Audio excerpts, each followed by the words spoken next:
ایک بندہ اگر کروڑوں روپے کمانے کے بعد 10 کروڑ کماتا ہے اور اس میں سے 1 کروڑ وہ اللہ کی راہ میں صدقہ کرے، محفل میلاد کرے یا اور کوئی دوسرا کام کرے، اور کہے کہ میں نے اس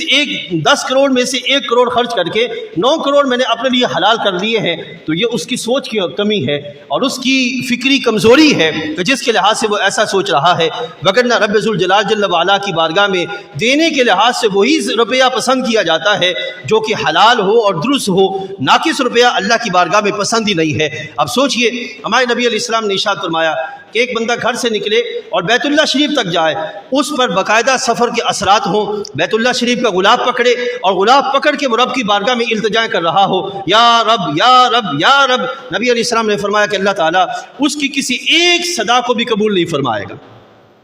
کسی ایک صدا پر بھی لبیک نہیں کہے گا، رب ذوالجلال جل وعلا نہیں فرمائے گا۔ حالانکہ دوسری حدیث میں ہے، نبی علیہ السلام نے ارشاد فرمایا جب کوئی بندہ توبہ کرتا ہے اپنے کسی عمل سے خالصتاً، تو ادھر سے بندے کا کام ہے کہ وہ کہنا اے میرے رب، اور ادھر رب تعالیٰ فرماتا ہے کہ اے فرشتوں دیکھو میرا بندہ میرے پاس آ گیا ہے۔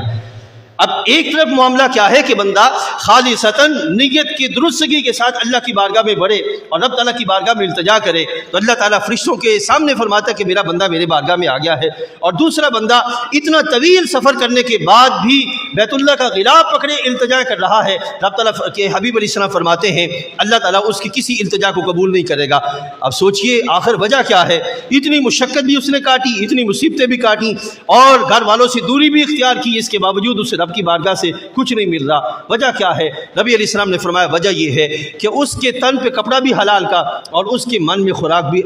تن پہ کپڑا بھی حرام کا اور من میں خوراک بھی حرام کی ہے۔ اب سوچئے کتنا بڑا نقص واقع ہوتا ہے کہ بندہ حرام کھا کر کتنی ہی مشقتیں برداشت کر لے، رب تعالیٰ کی بارگاہ سے اسے فضل کا کوئی سلسلہ نصیب نہیں ہوتا۔ تو میرے بھائیو، حرام کے سبب نقصان یہ ہوتا ہے کہ کردار کمزوری کی طرف چل پڑتا ہے، سوچ کمزوری کی طرف چل پڑتی ہے اور بندہ جو ہے وہ ذلتوں کی طرف بڑھنا شروع ہو جاتا ہے۔ یہ دو بڑی وجہ ہے جس کے سبب نتیجہ یہ نکلتا ہے۔ اقبال کہتے ہیں کہ بندہ جو ہے وہ ایک شعور کی پختگی کے دور میں اساتذہ درست میسر نہ آئے تو بندہ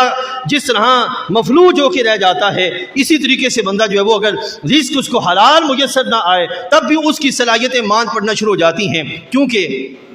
بندہ جو بھی رزق کھاتا ہے وہ بہرحال رزق اس کے جسم کا جا کے حصہ بنتا ہے، خون بنے گا، گوشت بنے گا اور گوشت کے لوتھڑے، یہ سارا سلسلہ بنے گا۔ اگر وہ جو خوراک ہے اس میں حرام کی آمیزش ہے تو پھر نتیجہ کر نکلے گا کہ جو خون بنے گا اس میں نورانیت نہیں ہوگی، جو جسم بنے گا اس میں روحانیت نہیں ہوگی۔ تو جب یہ دونوں چیزیں نہیں ہوگی تو نتیجہ کر نکلے گا کہ بندے کے عمل اور کردار میں وہ پختگی نہیں ہوگی، اس کو وہ شعور ہی نہیں آئے گا جس شعور کے لحاظ سے اسے کوئی کردار ادا کرنا چاہیے۔